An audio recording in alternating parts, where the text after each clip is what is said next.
आपकी मर्जी से नहीं हो रहा है, मेरी मर्जी से नहीं। जो हो रहा है अच्छा हो रहा है, और जो होगा वो भी अच्छा होगा, और जो हुआ है सब बढ़िया है।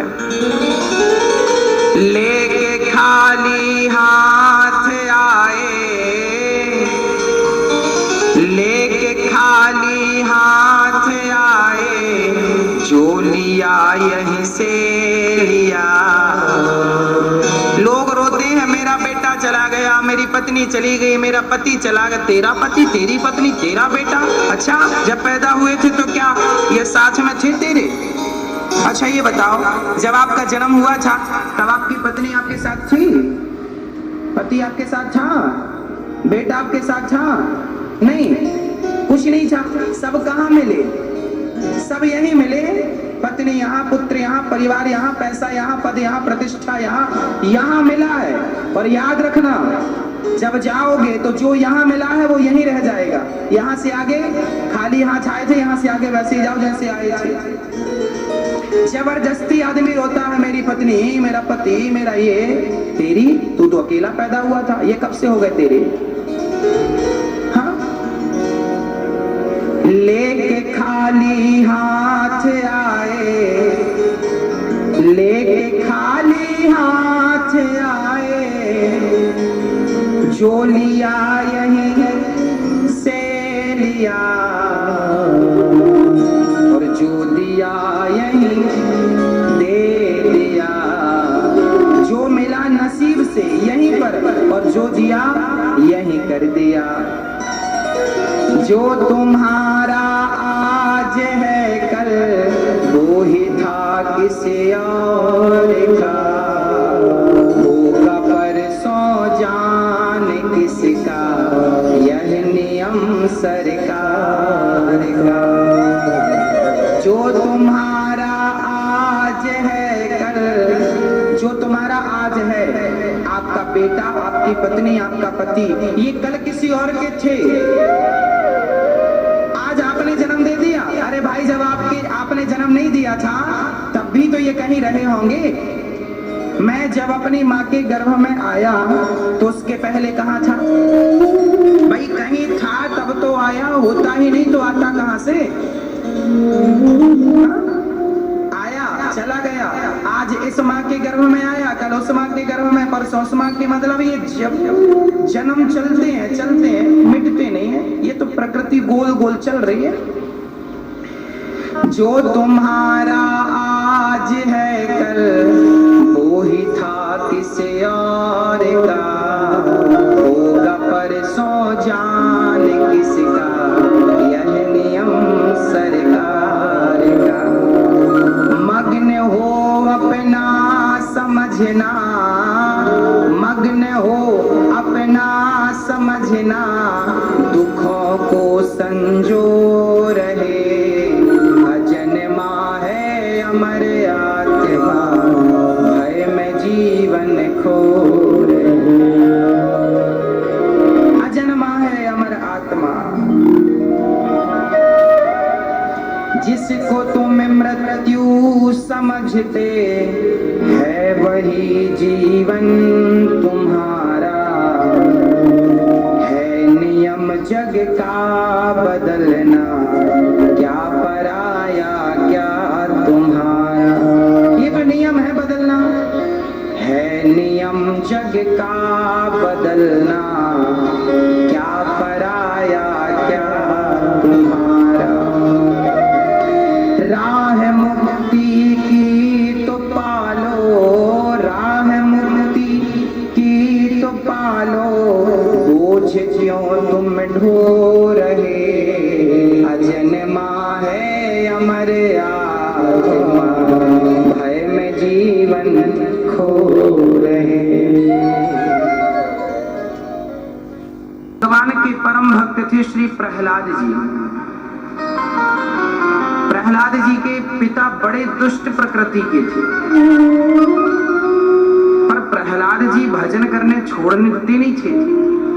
एक दिन हिरण्यकश्यप ने कहा, तेरा भगवान कहाँ? प्रहलाद जी बहुत छोटे थे, हिरण्यकश्यप बहुत दुष्ट प्रकृति के थे। प्रहलाद के के पिता हिरण्यकश्यपु तपस्या करने गए। वहां एक तोता कहने लगा नारायण। हिरण्यकश्यपु को लगा कि ये कैसा अपशगुन हो गया। भगवान के नाम को उन्होंने अपशगुन मान लिया, अपशगुन माना।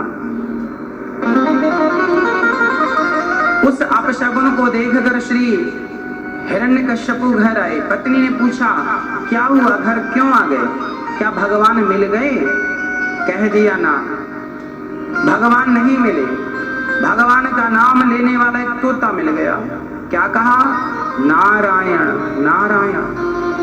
आज कयाधु ने पहली बार अपने पति के मुख से नारायण का नाम सुना। अब पत्नी बड़ी प्रसन्न भई, चलो इसी बहाने मेरे पति ने भगवान का नाम तो लिया। अच्छा पत्नी जो थी कयाधु, ये बड़ी भक्त थी भगवान की, पर पति दुष्ट थे तो छिप छिप के भक्ति किया करते थे। नारायण नारायण जब पति ने जपा तो पत्नी ने कहा स्वामी जी क्या कहा तोते ने? नारायण। पानी देती, क्या कहा तोते ने? नारायण। भोजन कराती, बोलती, क्या कहा तोते ने? नारायण। उस दिन उस कयाधु के पति ने 108 बार नारायण का नाम जपा। 108 बार। और उसी रात कयाधु गर्भवती हो गई। जब भगवान का चिंतन करते करते आपने दिन में भगवान को याद किया है, आपने 2 घंटे पहले प्याज खाई थी, तो 2 घंटे बाद तक प्याज की डकार आती है कि नहीं? प्याज का प्रभाव शरीर में रहता है कि नहीं? लहसुन खाओ तो लहसुन का प्रभाव रहता है 4 घंटे तक। यदि लहसुन और प्याज का प्रभाव सुबह खाओ दोपहर तक डकार उसी की आती है, तो दिन भर भगवान का चिंतन करते करते ही यदि स्त्री पुरुष गर्भाधान की ओर बढ़ जाएं, तो भगवान का चिंतन जो दिन में किया था उसका प्रभाव गर्भाधान में उस गर्भ के बच्चे में दिखेगा, और वो बच्चा उसी संस्कार का होगा जिस संस्कार को आपने दिन में बनाया था। मैंने नाम जपा भगवान का, भगवान का चिंतन किया, भगवान का चिंतन किया, भगवान का नाम लिया, तो ये व्यर्थ जाने वाला नहीं। इसका प्रभाव आपकी संतान पर पड़ेगा। भजन का प्रभाव बच्चों पर पड़ता है। आजकल माँ बाप भजन करते नहीं, भगवान की कोई चर्चाएं करते नहीं, केवल भोगी बन करके जीवन जीते हैं। इसलिए आज की संतान भोगी है, योगी नहीं है, भक्त नहीं है। पहले के बच्चे ऐसे नहीं हुआ करते थे जैसे आज के। पहले के बच्चे आज्ञाकारी हुआ करते थे, भगवत प्रेमी हुआ करते थे। हाँ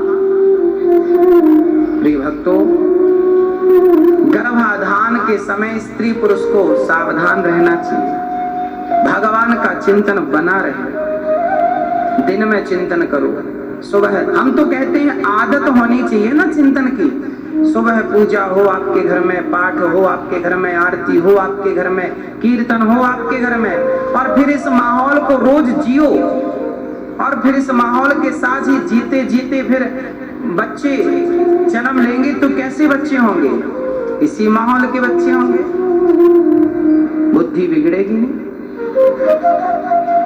कयाधु गर्भवती भई, और कयाधु के गर्भ में जो बालक था ये पूरी दुनिया का कल्याण करने वाला बालक था। इंद्र तो ले गए कि अब तेरे बच्चे को मार डालेंगे, पर नारद जी ने कहा इसके गर्भ में कल्याण करने वाला बालक है। नारद जी अपनी कुटिया पर ले गए और बढ़िया कथा सुनाई।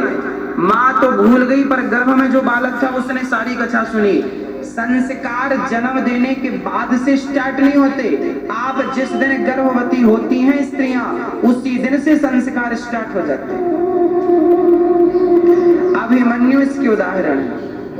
अभिमन्यु चक्रव्यूह में जाना कहाँ सीखे थे? गर्भ में ही सीखा था इन्होंने, गर्भ में ही सीख गए थे। प्रहलाद ने भगवान की भक्ति गर्भ में सीख ली थी।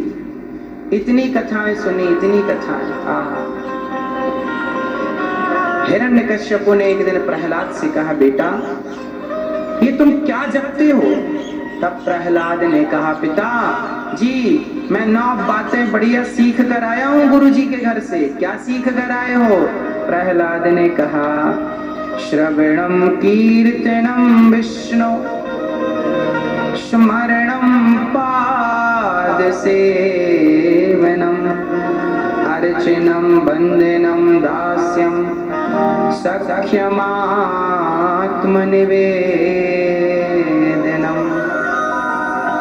पहली भक्ति है श्रवण, कथा सुनना पहली भक्ति। कथा को प्रेम से सुनना दूसरी भक्ति। सेवा करना तीसरी भक्ति है। सेवा जो आप सेवा करते हैं, ये सेवा तीसरी भक्ति है। इसलिए हमने तो कहा कि सेवा ही है धर्म हमारा, सेवा ही हमारा धर्म। कथा सुनो पहली भक्ति, कीर्तन करो दूसरी भक्ति, सेवा करो तीसरी भक्ति, कथा सुनाओ चौथी भक्ति, मंत्र जाप मम दृढ़ विश्वासा पंचम भजन सुवेद प्रकाश। भगवान का नाम विश्वास के साथ जपना, ये पांचवी भक्ति। षडदमशील विरत बहुकर्मा निरत निरंतर सज्जन धर्मा। भगवान का स्मरण करना सज्जनता के साथ, ये छठवीं भक्ति है। स्मरण क्या है? स्मरण भगवान का करो। कैसे करे स्मरण? बोले जैसे कि स्त्री काम करती हुई अपने पति का स्मरण करती है। एक लड़की शादी के बाद जब वापस मायके आती है तो मायके में अपने सारे काम करती है घर गृहस्थी के, पर वो काम करते हुए भी अपने पति का चिंतन करती है। पति के संग बिताए हुए हर पल को वो स्मरण करती है, याद करती है और पति का चिंतन करती है अकेले।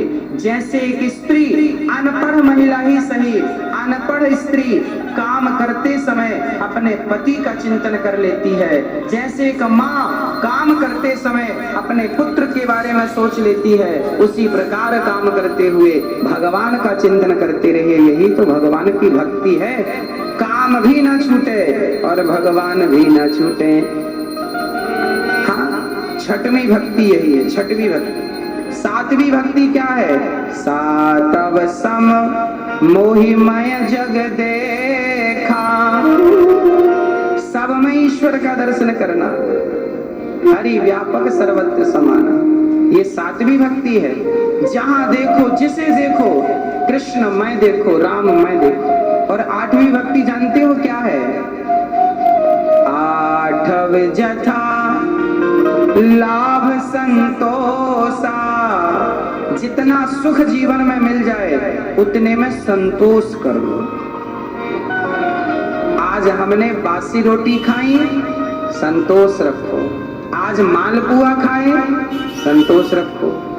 जैसे रखे राम जी रहना चाहिए और सीताराम सीताराम कहना चाहिए। जिंदगी की डोर सौंप हाथ दीनानाथ के, महलों में राखे चाहे झोपड़ी में वास दे। चाहे महलों में रखे चाहे झोपड़ी में, भगवान के बन के रहो संतोष। जब आवे संतोष धन, सब धन धूरी समान। गौधन गजधन बाजधन और रतन धन खान। जितना दे दे विधाता संतोष रखो। पत्नी जैसी है, गोरी है, काली है, उसमें संतोष। बच्चे जैसे हैं उसमें संतोष। महीने के लाख रुपए कमाओ या 1000 रुपए कमाओ, उसमें संतोष। जैसा पति, अंधा पति है तो संतोष, सुंदर पति है तो संतोष। जीवन में शिकायत ना हो, संतोष रखो। धन्यवाद को जो दिया बहुत। और नौवीं भक्ति, नवम सरल सब सन छलहीना। मम भरोसे हिय हरस न दीना।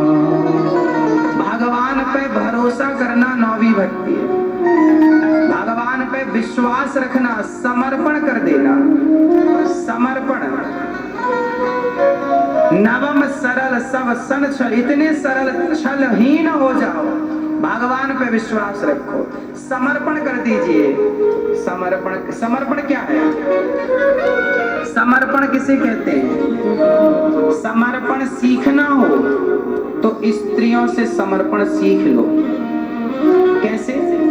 जैसे एक पत्नी अपने पति के चरणों में समर्पण करती है, पति सुख में रखे, सोने के महलों में रखे पति, तो पत्नी वहां रहती है, और पति घास की झोपड़ी में रखे तो पत्नी वहां रहती है। पत्नी का अपना कोई सुख नहीं, पति के सुख में वो अपना सुख मानती है, पति के दुख में वो अपना दुख मानती है। उसी प्रकार जैसे पत्नी पति के चरणों में समर्पण कर चुकी है, अपना कोई सुख नहीं, कोई दुख नहीं, पति का सुख उसका सुख, पति का दुख उसका दुख, उसी प्रकार भक्त भगवान के चरणों में समर्पण कर दे, प्रभु मेरा अपना कोई सुख दुख नहीं है, आप जैसे रखे मैं आपका हूँ। महलों में रखे तो महलों में रह जाऊं, और झोपड़ी में रखो तो मैं झोपड़ी में रह जाऊं, भूखे पेट रखो तो भूखे पेट रहूं, और मालपुआ खिलाओ तो मालपुआ खाऊं। जो आपकी मर्जी सो प्रभु आप कराओ। हाँ हो तेरी मर्जी का मैं हूँ गुलाम, मेरे अलबेल सो अलबेले राम, मेरे अलबेले राम। जो भी कराल में हूँ तुम पर न्योछावर, जो भी कराल में हूँ तुम पर न्योछावर, दे दो सजाया इनाम, मेरे अलबेले राम। तेरी मर्जी का मैं गुलाम, मेरे अलबेले राम। प्रहलाद को नीचे गिरा दिया, मूर्ख बालक तू क्या कह रहा है? बोल कहाँ है तेरा भगवान? पिताजी कहाँ नहीं है। न केवलम में भवतस्य राजन सवै बलम बलिनाम चा परेसा। आप जिनके बल से बोल रहे हैं वो बल भी भगवान का है, जिनके बल से देख रहे हैं वो बल भी भगवान का है, और जिनके बल से सुन रहे हैं वो बल भी आप कह रहे हैं भगवान कहाँ है? अरे भाई, आपके अंदर जो सुनने की शक्ति है यही तो भगवान है, आपके अंदर जो देखने की शक्ति है यही तो भगवान है, आपके अंदर जो बोलने की ताकत है यही तो भगवान है।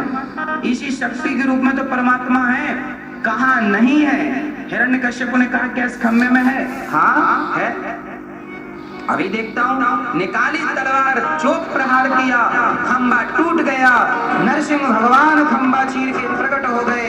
हिरण्यकश्यप ने डर करके भागना चाहा, भगवान ने पकड़कर गोद में लिटा दिया। हिरण्यकश्यप बोला कौन है आप? भगवान ने कहा तेरी मृत्यु हूँ, मैं नहीं मरूंगा, ना दिन को मरूं ना रात को मरूं। भगवान बोले ना दिन है ना रात, संध्या की वेला है, अब तो मरेगा। बोले ना अस्त्र से ना शस्त्र से। भगवान बोले नाखून मैंने फैशन में नहीं बढ़ाए, तुझे मारने के लिए बढ़ाए, अब तो मरेगा। बोले अभी नहीं मरूंगा। तो क्यों नहीं मरेगा? बोले 12 महीने में किसी महीने नहीं मरूं। भगवान बोले मूर्ख, पंचांग देखा कर, ये 13वां महीना चल रहा, पुरुषोत्तम महीना, अब तो मरेगा। बोले अभी नहीं मरूंगा। क्यों नहीं मरेगा? बोले ना आदमी इंसान से मरूं, ना जानवर से मरूं, ना शैतान से मरूं। भगवान बोले मुझे अच्छे से देख, ना मैं इंसान हूं, ना शैतान हूं, ना जानवर हूं। आधा तो इंसान का शरीर है और बाकी बचा हुआ शेर का है, नर सिंह है, नर और सिंह। नरसिंह हूँ, अब तो मैंने ऐसा आदमी कहीं देखा है? ऐसा इंसान कहीं नहीं देखा, अब तो मरेगा। कितने चतुर हैं आप, कितनी भी चतुराई हो आपके भीतर, पर भगवान के सामने किसी की नहीं चलती।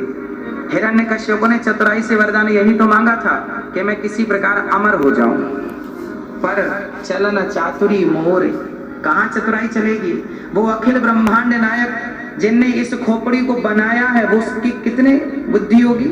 क्या है परमात्मा जिनके रोम रोम में ब्रह्मांड निकाया निर्मित माया, रोम रोम प्रतिवेद कहें, जिनके एक एक रोम में ब्रह्मांड लटक रहे हैं, उस परमात्मा से भला कोई कैसे जीत सकता है? इसलिए भागो मत, मौत आएगी। जो लोग भागते हैं ना, मरे ना मरे ना मरे ना, हम मरे ना, क्यों नहीं मरोगे भाई, मरना पड़ेगा। हिरण्यकश्यप भागता था, दबोच लिया भगवान ने, जैसे बिल्ली चूहे को दबोचती है, और जो छाती को विदीर्ण किया भगवान ने, हाथों को निकाल कर भगवान ने गले की माला बना के पहन ली। हिरण्यकश्यप को गोविंदाय नमो नमः। बड़ी गर्जना, पृथ्वी थर थर कांप रही, भगवान गर्जना कर रहे हैं, चिंगाड़ रहे हैं शेर की तरह। अब भगवान की जब चिंगाड़ सुनी, गर्जना सुनी, लक्ष्मी जी दौड़ी आई, भगवान का रूप देख के भागी, देवताएं भागे, सारे लोग भाग गए, कोई प्रार्थना करने वाला नहीं बचा। भगवान की स्तुति कौन करे, कौन मनाए भगवान के गुस्से को, कौन ठंडा करे। तब प्रहलाद जी भगवान के सामने हाथ जोड़कर खड़े हो गए। ब्रह्मादय सूर्यगणा मुनयोऽथ सिद्धा सत्त्वैकतानमतयो वचसां प्रवाहै।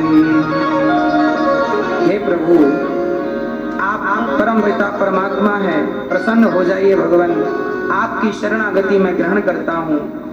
प्रहलाद को देखकर भगवान पुचकारने लगे, गोद में बिठा के जिह्वा से चाटने लगे जैसे गाय बछड़े को चाटती है। कहा भगवान ने, पुत्र तुम्हें क्या चाहिए? प्रहलाद ने कहा, प्रभु मेरे पिता की सदगति हो जाए, बस यही चाहता हूँ। भगवान ने कहा, जिसने तुझ जैसे पुत्र को जन्म दिया है उसकी अधोगति कैसे होगी, उसकी सदगति हो गई, ये समझ। भगवान प्रहलाद को दर्शन देकर वहां से गए। प्रहलाद पुत्र विरोचन हुए, विरोचन पुत्र राजा बलि हुए। एक बार भगवान ने हाथी की रक्षा के लिए हरि का अवतार धारण किया और हाथी की रक्षा की। गजेंद्र नाम के हाथी ने बुलाया भगवान को, भगवान ने स्तुति सुनी और आए। ओम नमो भगवते तस्मै यद एतच्चिदात्मकं पुरुषायादि बीजाय परेशायाभि धीमहि। हे प्रभु मेरी रक्षा करो। भगवान ने हाथी की पुकार सुनी, वो गजेंद्र की हाथी की पुकार सुनता है, जटायु की पुकार सुनते हैं, अजामिल जैसे पापी की सुनते हैं, तो भैया हमारी क्यों नहीं सुनेंगे। बस विश्वास के साथ पुकारिएगा, आपकी पुकार में विश्वास होना चाहिए बस।